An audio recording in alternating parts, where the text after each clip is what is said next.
ಅಭಿಮಾನ ಇದ್ರೂ ಪರವಾಗಿಲ್ಲ, ಹುಚ್ಚು ಅಭಿಮಾನ ಇದ್ರೂ ಪರವಾಗಿಲ್ಲ, ಆದ್ರೆ ಹುಚ್ಚಾಟ ಯಾಕೆ ಸ್ವಾಮಿ? ಅದರಿಂದನೇ ಆಗಿದ್ದು ಇಲ್ಲಿ ಪ್ರಾಬ್ಲಮ್. ಎಸ್ ಸರ್, ನಿಮ್ಮ ಹೆಸರು? ನನ್ನ ಹೆಸರು ತಾಯಪ್ಪ ಅಂತ, ನಾನು RCB ಅಭಿಮಾನಿ. RCB ಅಭಿಮಾನಿ ತಾಯಪ್ಪ ಅವರಿದ್ದಾರೆ. ತಾಯಪ್ಪ ಅವರೇ, RCB ನ ಈಗ ಬ್ಯಾನ್ ಮಾಡಬೇಕು ಅಂತ ಹೇಳಿ ಈಗ ಒಂದು ವಿಚಾರ ಕೇಳಿ ಬರ್ತಾ ಇದೆ, ಏನ್ ಹೇಳ್ತೀರಾ ನೀವು? ಬ್ಯಾನ್ ಮಾಡೋದು RCB ಅವ್ರ ತಪ್ಪಲ್ಲ.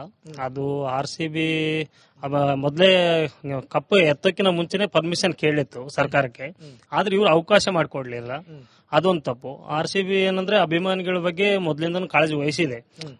ಮೊದಲು ಕೂಡ ಈ ಬಗ್ಗೆ ಕೇಳಿದೆ. ಯಾವ ರೀತಿ ವಹಿಸಿದೆ ಕಾಳಜಿನ? ಯಾವ ರೀತಿ ವಹಿಸಿದೆ ಕಾಳಜಿ ಅಂದ್ರೆ ಅವರು RCBಗೋಸ್ಕರ ಇವೆಂಟ್ಸ್ ಗಳೆಲ್ಲ ಮಾಡ್ತಾನೆ ಬರ್ತಾರೆ.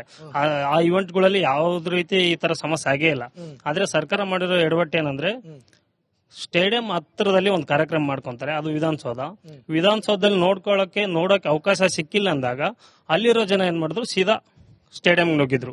ಹಂಗಾಗಿ ಅಲ್ಲಿ ಕ್ರೌಡ್ ಜಾಸ್ತಿ ಆಯ್ತು. ನೀವು ಹೇಳ್ತಿರುವಂತದ್ದು ಅಲ್ಲಿಗೆ ಸರ್ಕಾರದ ತಪ್ಪು ಅಂತ. RCB ಅಭಿಮಾನಿ ತಾಯಪ್ಪ ಹೇಳ್ತಿದ್ದಾರೆ ಸರ್ಕಾರದ ತಪ್ಪು ಅಂತ. ಈಗ 14 ವರ್ಷದ ಹುಡುಗ ಏನೋ ಆಗ್ಲೇ ಪಾಯಿಂಟ್ ಆಗ್ತೀನಿ ಏನಪ್ಪ ನಿಮ್ ಪಾಯಿಂಟ್ ಹೇಳಪ್ಪ. ಈಗ ಫ್ರೀ ಅಂದ್ರೆ ನಾವ್ ಯಾವ್ದಕ್ಕೂ ಬಿಡಲ್ಲ. ಅದು ಫ್ರೀ ಆಗಿ ಸ್ಟೇಡಿಯಂ ಒಳಗಡೆ ಅಂತ ಗ್ರೇಟ್ ಪ್ಲೇಯರ್ ವಿರಾಟ್ ಕೊಹ್ಲಿ ನೋಡೋಕೆ ಯಾರು ಹೋಗಲ್ಲ. ಅವ್ ಹೋದ್ರುನು ಅವ್ರು ಅನ್ಕೊಂಡ್ ಹೋಗಿರ್ತಾರೆ ಇವಾಗ ವಿರಾಟ್ ಕೊಹ್ಲಿ ನೋಡ್ಬೋದು, ದೊಡ್ಡ ಸ್ಕ್ರೀನ್ ಹಾಕ್ಸಿರ್ತಾರೆ ಅಂತ. ಆದ್ರೆ ಅಲ್ಲಿ ಏನು ಇರ್ಲಿಲ್ಲ. ನಾವು ಟಿವಿ, ನಾನು ಹೋಗಿರ್ಲಿಲ್ಲ ಹೇಳ್ದೆ ಅವಾಗ್ಲೇ, ಆದ್ರೆ ನಾವು ಟಿವಿಲ್ ನೋಡ್ತಾ ಇದ್ವಿ ಎಷ್ಟು ಜನ ಹೋಗಿದ್ರು, ಒಂದ್ ಫೆಸಿಲಿಟೀಸ್ ಇರ್ಲಿಲ್ಲ. ಈಗ ಅವ್ರಿಗೆ ಗೊತ್ತಿರುತ್ತೆ ಇವಾಗ RCB 18 ವರ್ಷ ಆದ್ಮೇಲೆ ಗೆದ್ದಿದೆ ಅಂದ್ರೆ ಅಲ್ಲಿ ಕೆಪಾಸಿಟಿ ಇರೋದು ಅವ್ರದ್ದು 30,000 ಅಂತ ಹೇಳ್ತಾರೆ. RCB 18 ವರ್ಷ ಗೆದ್ಮೇಲೆ ನೀವೇ ಅನ್ಕೊಳ್ಳಿ 30,000 ಜನ ಅಷ್ಟೇನಾ ಬರೋದು. ಅಲ್ಲಿ ಅರೌಂಡ್ 4 ಲಕ್ಷ ಜನ ಇದ್ರು. ಅವ್ರಿಗೋಸ್ಕರ ಇನ್ ಸ್ವಲ್ಪ ಪೊಲೀಸ್ ಅವ್ರು ಬರ್ಬೇಕಿತ್ತು, ಸ್ವಲ್ಪ ಜಾಸ್ತಿ ಇದ್ ಮಾಡ್ಬೇಕಿತ್ತು. ಆದ್ರೆ ಅವರು ನೆಗ್ಲಿಜಿಯನ್ಸ್ ವ್ಯವಸ್ಥೆ ಬೇಕಿತ್ತು. 14 ವರ್ಷದ ಪ್ರಾಣ ಹೇಳ್ತಿದ್ದಾನೆ. ಪುಕ್ಸಾಟೆ ಅಂದ್ರೆ ಯಾರು ಹೋಗಲ್ಲ, ಫ್ರೀ ಅಂದ್ರೆ ಯಾರು ಹೋಗಲ್ಲ ಅಂತ ಹೇಳ್ತಾ ಇದಾರೆ. ಫ್ರೀ ಅಂದ್ರೆ ಎಲ್ರು ಕೂಡ ನುಗ್ತಾರೆ. ಹೀಗಿದ್ದಾಗ ಒಬ್ಬ ಗ್ರೇಟ್ ಪ್ಲೇಯರ್ ವಿರಾಟ್ ಕೊಹ್ಲಿ ನೋಡೋದಕ್ಕೆ ಎಲ್ರು ಕೂಡ ಹೋಗ್ತಾರೆ ಅಂತ. ಸರ್, ನಿಮ್ದೇನೋ ಒಂದು ಪಾಯಿಂಟ್ ಇತ್ತು. ಸರ್, ಮೇನ್ ಏನು ಅಂದ್ರೆ ಟಿಕೆಟ್ ಪಾಸ್ ಕೊಡ್ತಾರೆ ಇಲ್ಲ ಹಂಗೆ ಹೋಗ್ತದ ಫ್ರೀ ಆಗಿ, ಏನು ಕ್ಲಾರಿಟಿ ಇರ್ಲಿಲ್ಲ. ಓಕೆ ಬಟ್ ಆಮೇಲೆ ನಮ್ಗೆ ಗೊತ್ತಾದ್ರೆ ನಮ್ಗ್ ಒಬ್ಬೊಬ್ರಿಗೆ ಪಾಸ್ ಸಿಕ್ತು. ಬಟ್ ಮೇನ್ ಏನಾಯ್ತು ಅಂದ್ರೆ ಈ 2% 3% ಫ್ಯಾನ್ಸ್ ಇರ್ತಾರಲ್ಲ, ಪಾಸ್ ಸಿಕ್ಕಿಲ್ಲ ಅಂದ್ರೆ ನುಗ್ಗಣ ಆಗಿದಾಗ್ಲಿ ನುಗ್ಗಣ ಅನ್ಕೊಂಡು ಹೋಗಿರೋದಕ್ಕೆ ನಾನು ಲೈವ್ ಆಗಿ ನೋಡಿದೀನಿ. ಗೇಟ್ ನಂಬರ್ 8 ಅಲ್ಲಿ ಈ ತರ ಆಗಿರೋದಕ್ಕೆ ಅಲ್ಲಿ ಆಗಿದ್ದು. ಮಾನವೀಯತೆ ಬೇಡವಾ ಅಂತ ನನ್ನ ಪ್ರಶ್ನೆ. ಅದೇ ಸರ್, ಅಭಿಮಾನ ಇರಬೇಕು, ಅಂಧ ಅಭಿಮಾನ ಇರಬಾರ್ದು. ಯಾಕಂದ್ರೆ ನಾನು ವಿಧಾನಸೌಧ ಹತ್ರನೂ ಹೋಗಿದ್ದೆ, ಅಲ್ಲಿ ನೋಡಿದ್ರೆ BMTC ಬಸ್ ಮೇಲೆ ಹತ್ ನಿಂತಿದ್ದಾರೆ, BBMP ಕಸದ್ ಲಾರಿ ಮೇಲೆ ಹತ್ ನಿಂತಿದ್ದಾರೆ, ಮರದ ಮೇಲೆ ಹತ್ತಿದ್ರೆ ಅಭಿಮಾನ ಇರಬೇಕು ಸರ್. ಆಸ್ RCB ಫ್ಯಾನ್ ಅಭಿಮಾನ ಇರಬೇಕು, ಅಂಧ ಅಭಿಮಾನ ಇರಬಾರ್ದು. ಕಸದ ಲಾರಿನೂ ಕೂಡ ಬಿಟ್ಟಿಲ್ಲ, ಕಸದ ಸ್ಮೆಲ್ ಬರ್ತಾ ಇದ್ರು ಕೂಡ ಬಿಟ್ಟಿಲ್ಲ, ಅದ್ರೊಳಗಡೆ ಕೂತಿದ್ದಾರೆ. ಓಕೆ, ಇದು ಅಭಿಮಾನವೇ ಇರಬಹುದು. ಈಗ ನಾನು ಪಡಪಡ ಅಂತ ಕೇಳ್ತಾ ಹೋಗ್ತೀನಿ ಒಂದು ಬ್ರೇಕ್ ಮುಂಚೆ. ಸರ್ಕಾರ ತಪ್ಪ, ಅಭಿಮಾನಿಗಳ ತಪ್ಪ? ಸರ್ಕಾರ ತಪ್ಪು ಸರ್. ಸರ್ಕಾರ ತಪ್ಪು. ಸರ್ಕಾರ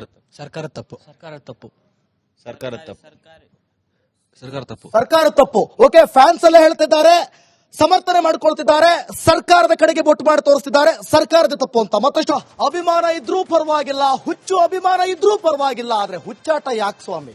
ಅದರಿಂದನೇ ಆಗಿದ್ದು ಇಲ್ಲಿ ಪ್ರಾಬ್ಲಮ್. ಎಸ್ ಸರ್, ನಿಮ್ಮ ಹೆಸರು? ನನ್ನ ಹೆಸರು ತಾಯಪ್ಪ ಅಂತ, ನಾನು RCB ಅಭಿಮಾನಿ. RCB ಅಭಿಮಾನಿ ತಾಯಪ್ಪ ಅವರಿದ್ದಾರೆ. ತಾಯಪ್ಪ ಅವರೇ, RCB ನ ಈಗ ಬ್ಯಾನ್ ಮಾಡಬೇಕು ಅಂತ ಹೇಳಿ ಈಗ ಒಂದು ವಿಚಾರ ಕೇಳಿ ಬರ್ತಾ ಇದೆ, ಏನ್ ಹೇಳ್ತೀರಾ ನೀವು? ಬ್ಯಾನ್ ಮಾಡೋದು RCB ಅವ್ರ ತಪ್ಪಲ್ಲ. ಅದು RCB ಮೊದಲೇ ಕಪ್ಪು ಎತ್ತಕ್ಕಿಂತ ಮುಂಚೆನೆ ಪರ್ಮಿಷನ್ ಕೇಳಿತ್ತು ಸರ್ಕಾರಕ್ಕೆ, ಆದ್ರೆ ಇವ್ರು ಅವಕಾಶ ಮಾಡಿಕೊಡ್ಲಿಲ್ಲ. ಅದೊಂದು ತಪ್ಪು. RCB ಏನಂದ್ರೆ ಅಭಿಮಾನಿಗಳ ಬಗ್ಗೆ ಮೊದಲಿಂದ ಕಾಳಜಿ ವಹಿಸಿದೆ.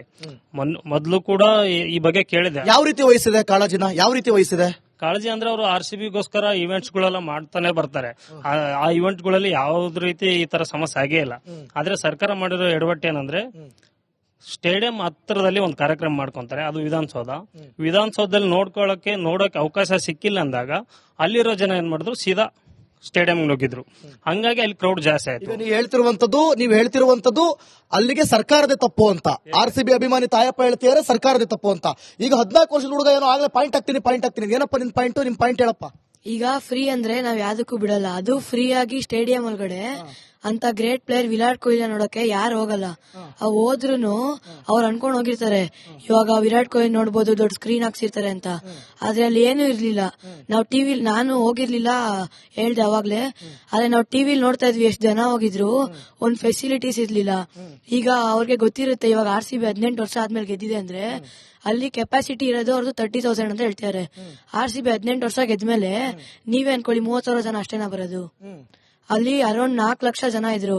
ಅವ್ರಿಗೋಸ್ಕರ ಇನ್ ಸ್ವಲ್ಪ ಪೊಲೀಸರು ಬರ್ಬೇಕಿತ್ತು, ಸ್ವಲ್ಪ ಜಾಸ್ತಿ ಇದ್ ಮಾಡ್ಬೇಕಿತ್ತು. ಆದ್ರೆ ಅವರು ನೆಗ್ಲಿಜಿಯನ್ಸ್ ತೋರಿಸಿದ್ರು. ವ್ಯವಸ್ಥೆ ಬೇಕಿತ್ತು. 14 ವರ್ಷದ ಪ್ರಣವ್ ಹೇಳ್ತಿದ್ದಾನೆ, ಪುಕ್ಸಟ್ಟೆ ಅಂದ್ರೆ ಯಾರು ಹೋಗಲ್ಲ, ಫ್ರೀ ಅಂದ್ರೆ ಯಾರು ಹೋಗಲ್ಲ ಅಂತ ಹೇಳ್ತಾ ಇದಾರೆ. ಫ್ರೀ ಅಂದ್ರೆ ಎಲ್ರು ಕೂಡ ನುಗ್ತಾರೆ. ಹೀಗಿದ್ದಾಗ ಒಬ್ಬ ಗ್ರೇಟ್ ಪ್ಲೇಯರ್ ವಿರಾಟ್ ಕೊಹ್ಲಿ ನೋಡೋದಕ್ಕೆ ಎಲ್ರು ಕೂಡ ಹೋಗ್ತಾರೆ ಅಂತ. ಸರ್, ನಿಮ್ದೇನೋ ಒಂದು ಪಾಯಿಂಟ್ ಇತ್ತು ಸರ್. ಮೇನ್ ಏನು ಅಂದ್ರೆ ಟಿಕೆಟ್ ಪಾಸ್ ಕೊಡ್ತಾರೆ ಇಲ್ಲ ಹಂಗೆ ಹೋಗೋದ ಫ್ರೀ ಆಗಿ ಏನು ಕ್ಲಾರಿಟಿ ಇರ್ಲಿಲ್ಲ. ಓಕೆ ಬಟ್ ಆಮೇಲೆ ನಮ್ಗೆ ಗೊತ್ತಾದ್ರೆ ನಮಗ್ ಒಬ್ಬೊಬ್ರಿಗೆ ಪಾಸ್ ಸಿಕ್ತು. ಬಟ್ ಮೇನ್ ಏನಾಯ್ತು ಅಂದ್ರೆ ಈ 2% 3% ಫ್ಯಾನ್ಸ್ ಇರ್ತಾರಲ್ಲ, ಪಾಸ್ ಸಿಕ್ಕಿಲ್ಲ ಅಂದ್ರೆ ನುಗ್ಗಣ ಆಗಿದಾಗ್ಲಿ ನುಗ್ಗಣ ಅನ್ಕೊಂಡು ಹೋಗಿರೋದಕ್ಕೆ ನಾನು ಲೈವ್ ಆಗಿ ನೋಡಿದೀನಿ. ಗೇಟ್ ನಂಬರ್ 8 ಅಲ್ಲಿ ಈ ತರ ಆಗಿರೋದಕ್ಕೆ ಅಲ್ಲಿ ಆಗಿದ್ದು. ಮಾನವೀಯತೆ ಬೇಡವಾ ಅಂತ ನನ್ನ ಪ್ರಶ್ನೆ. ಅದೇ ಸರ್, ಅಭಿಮಾನ ಇರಬೇಕು, ಅಂಧ ಅಭಿಮಾನ ಇರಬಾರ್ದು. ಯಾಕಂದ್ರೆ ನಾನು ವಿಧಾನಸೌಧ ಹತ್ರನೂ ಹೋಗಿದ್ದೆ. ಅಲ್ಲಿ ನೋಡಿದ್ರೆ BMTC ಬಸ್ ಮೇಲೆ ಹತ್ ನಿಂತಿದ್ದಾರೆ, BBMP ಕಸದ ಲಾರಿ ಮೇಲೆ ಹತ್ ನಿಂತಿದ್ದಾರೆ, ಮರದ ಮೇಲೆ ಹತ್ತಿದ್ರೆ. ಅಭಿಮಾನ ಇರಬೇಕು ಸರ್. ಆಸ್ RCB ಫ್ಯಾನ್ ಅಭಿಮಾನ ಇರಬೇಕು, ಅಂಧ ಅಭಿಮಾನ ಇರಬಾರ್ದು. ಕಸದ ಲಾರಿನೂ ಕೂಡ ಬಿಟ್ಟಿಲ್ಲ, ಕಸದ ಸ್ಮೆಲ್ ಬರ್ತಾ ಇದ್ರು ಕೂಡ ಬಿಟ್ಟಿಲ್ಲ, ಅದ್ರೊಳಗಡೆ ಕೂತಿದ್ದಾರೆ. ಓಕೆ, ಇದು ಅಭಿಮಾನವೇ ಇರಬಹುದು. ಈಗ ನಾನು ಪಡಪಡ ಅಂತ ಕೇಳ್ತಾ ಹೋಗ್ತೀನಿ, ಒಂದು ಬ್ರೇಕ್ ಮುಂಚೆ. ಸರ್ಕಾರ ತಪ್ಪ, ಅಭಿಮಾನಿಗಳ ತಪ್ಪ? ಸರ್ಕಾರ ತಪ್ಪು ಸರ್. ಸರ್ಕಾರ ತಪ್ಪು. ಸರ್ಕಾರ ತಪ್ಪು. ಓಕೆ, ಫ್ಯಾನ್ಸ್ ಎಲ್ಲ ಹೇಳ್ತಿದ್ದಾರೆ, ಸಮರ್ಥನೆ ಮಾಡ್ಕೊಳ್ತಿದ್ದಾರೆ, ಸರ್ಕಾರದ ಕಡೆಗೆ ಬೊಟ್ಟು ಮಾಡಿ ತೋರಿಸ್ತಿದ್ದಾರೆ, ಸರ್ಕಾರದ ತಪ್ಪು ಅಂತ. ಮತ್ತಷ್ಟು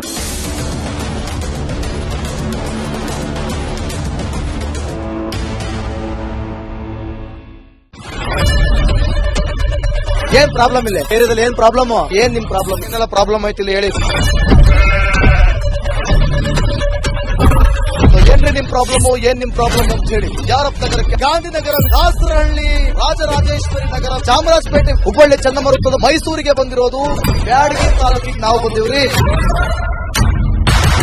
ಸರ್ ಹೇಳಿ ಸರ್, ಏನ್ ಪ್ರಾಬ್ಲಮ್? ನಿಮ್ MLA ಹೆಂಗೆ? ಏನೆಲ್ಲ ಸಮಸ್ಯೆಗಳು? ಏನ್ ಕಥೆಯಲ್ಲಿ ಬಂತ? ಯಾಯಪ್ಪ ಯಾವತ್ತೂ ಬಂದಿಲ್ಲ. 2 months ಇಂದ ನೀರಿಲ್ಲ. ಟ್ಯಾಂಕರ್ ಬರ್ಬೇಕಲ್ಲ, ರೋಡ್ ಸರಿ ಇಲ್ಲ ಅಂತ ಯಾರ ಹತ್ರ ಹೋಗಿ ಹೇಳೋದಕ್ಕೆ ನಮ್ಗೆ ಯಾರು ಇಲ್ಲ. ಕಿತ್ತೋದ್ರೆ ಏನು ಅಲ್ಲ ಹಾಳಾಗೋದ್ರೆ ಇದು ಯಾರು ನೋಡರೇ ಗತಿ ಇಲ್ಲ. ನಾವಿದ್ದೀವಿ ಅಂತಾರೆ. ಇವಾಗ ಯಾರ MLA ಮಗ ಒಂದ್ ದಿವಸನೂ ಬಂದಿಲ್ಲ. ಫುಲ್ ಸ್ಟ್ಯಾಂಡರ್ಡ್ ಲಕ್ಸುರಿಯಸ್ ಬೆಡ್ರೂಮ್ ಐತ್ರಿ ಅದ. Raj west end, Radisson blue. ನಿಮ್ದು ಮೀಟಿಂಗ್ ಇಲ್ಲಿ ಮಾಡ್ರಿ. ಇಷ್ಟು ವರ್ಷ ಆಯ್ತು, ಇದಕ್ಕೆಲ್ಲ ಯಾರು ಸರ್ ಜವಾಬ್ದಾರಿ? 2,000 ರೂಪಾಯಿ ಬ್ಯಾಂಕ್ಗೆ ಹೋಗ್ತೀನಿ ಬರ್ತಾ ಇದ್ದೀನಿ. ಬ್ಯಾಂಕ್ಗೆ ಹೋಗ್ತೀನಿ ಬರ್ತೀನಿ 2,000 ಮಾತ್ರ ಬರ್ತಾ ಇಲ್ಲ. 2,000 ನಂದೇ ಹೊಂಟೈತು. ನಿಲ್ ಮೇಲೆ ಭಾರಿ ಐಟ್ ಅದಲ್ಲ ಮಾರಿ. ಬರಲ್ಲ ಕಣ್ರಿ ಸರ್. ರಾತ್ರಿ 1 ಗಂಟೆವರೆಗೂ ಎಣ್ಣೆ ಅಂಗಡಿ ತೆಗಿಬೇಕಂತ. ಬೆಳಗ್ಗೆ 4 ಗಂಟೆವರೆಗೂ ತೆಗಿಬೋದಲ್ಲ. ಮಗನೂ ನೋಡಲ್ಲ, ಯಾರು ನೋಡಲ್ಲ. ನಾನು ಒಬ್ಬಳು ನೋಡ್ಕೊಂತೀನಿ ಅಜ್ಜ. ಮೊಮ್ಮಕ್ಕಳಿಗೆ ಅಮ್ಮ ಅಪ್ಪ ಇಲ್ಲ, ಅವರು ನೋಡಿ ಬರ್ತಾ ಇದೀವಿ. ದೇವ್ರು ಬಿಟ್ಟಂಗೆ ಆಗುತ್ತೆ.